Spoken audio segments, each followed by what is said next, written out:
Hello दोस्तों, कल अपन ने देखा था कि रासायनिक संयोजन के दो नियम बताए थे मैंने। पहला होता है द्रव्यमान संरक्षण का नियम और दूसरा होता है स्थिर अनुपात का नियम। तो आज अपन पढ़ने वाले हैं स्थिर अनुपात का नियम। ये लॉ ऑफ कांस्टेंट प्रोपोर्शन होता है।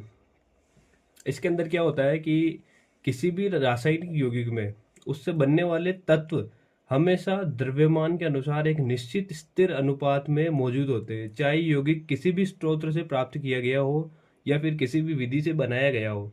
तो इसको अपन आसानी से समझने के लिए एक एग्जाम्पल लेते हैं। जैसे एक H2O है, तो H2O में क्या होता है कि हाइड्रोजन का जो द्रव्यमान है वो होता है एक, और यहाँ पर दो अणु है। तो दो अणु अपन हाइड्रोजन के लेते हैं तो 2 × 1 करते हैं तो इसका 2 हो गया। और ऑक्सीजन के यहाँ पर एक अणु है तो ऑक्सीजन का द्रव्यमान होता है 16। तो ऑक्सीजन का द्रव्यमान 16 हो गया और हाइड्रोजन का 2 हो गया, तो 2:16 हो गया। तो इसका 1:8 अपने पास प्राप्त होता है। तो इसका कहने का मतलब ये है कि पहले वाले नियम के अंदर अपन ने देखा कि द्रव्यमान चेंज नहीं होता है, वैसे ही दूसरे वाले नियम के अंदर ऐसा होता है कि द्रव्यमानों का जो अनुपात होता है वो सेम रहता है, चाहे आप उसको किसी भी विधि से प्राप्त करो या कहीं से भी। जैसे जल है तो जल को अपन या तो नदी से प्राप्त करें या समुद्र से करें या कहीं से प्रयोगशाला से करें, कहीं से भी प्राप्त करो, आपको जो H2O का अंदर जो उसका अनुपात जो होगा वो हमेशा 1:8 ही प्राप्त होगा।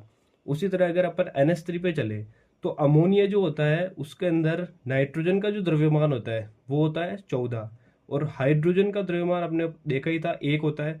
तो यहाँ पर 3 हाइड्रोजन के अणु होते हैं तो यहाँ पे 3 इसका टोटल द्रव्यमान हो गया।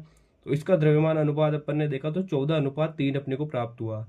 तो उसी तरह NH3 में नाइट्रोजन एवं हाइड्रोजन का द्रव्यमान के अनुसार सदैव 14:3 में विद्यमान रहती है, चाहे अमोनिया किसी भी प्रकार से प्राप्त या निर्मित हुई हो या किसी भी स्रोत से ली गई हो। तो यहाँ पर कहने का मतलब ये है कि NH3 को आप कहीं से भी प्राप्त करो या कहीं से भी विधि से भी अगर अपने को प्राप्त हुई है ना, तो उसका जो अनुपात जो होगा वो हमेशा 14:3 ही होगा।